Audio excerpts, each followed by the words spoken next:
نیا سال شروع ہونے والا ہے، اللہ سے دعا کریں کہ نئے سال میں وہ آپ کے لیے پریشانیوں کو ختم کر کے آسانیاں پیدا کریں۔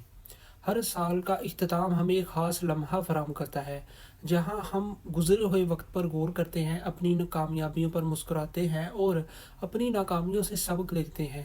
یہ وقت ہمیں زندگی کے اس سفر میں ایک وقفہ دیتا ہے جہاں ہم اپنی ترجیحات کو نئے سرے سے ترتیب دے سکتے ہیں اور خود کو بہتر بنانے کا عہد کر سکتے ہیں۔ نیا سال ایک خالی کتاب کی طرح ہوتا ہے جس کے ہر صفحے پر ہم اپنی محنت، خواب اور تجربات لکھ سکتے ہیں۔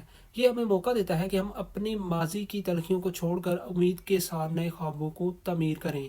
اگر سال گزشتہ ہمیں کسی مقصد میں ناکامی کا سامنا کرنا پڑا تو یہ وقت ہمت باندھنے کا ہے۔ اگر کامیابی ملی تو یہ موقع ہے اگر ہم ان چیزوں کے لیے شکر گزار ہوں جو ہمیں آگے بڑھنے کی تحریک دیتی ہیں۔ نئے سال کا آغاز صرف کیلنڈر میں ایک تبدیلی نہیں بلکہ ہماری زندگی میں ایک نیا باب کھلنے کا وقت ہے۔ آئیں اس سال کو اپنے لیے اور دوسروں کے لیے بہتر بنانے کا عہد کریں۔ محنت، ہمدردی اور محبت خدمت کے اصولوں کو اپنائیں تاکہ یہ سال نہ صرف ہمارے لیے بلکہ ہر شخص کے لیے خوشیوں سے بھرپور ہو۔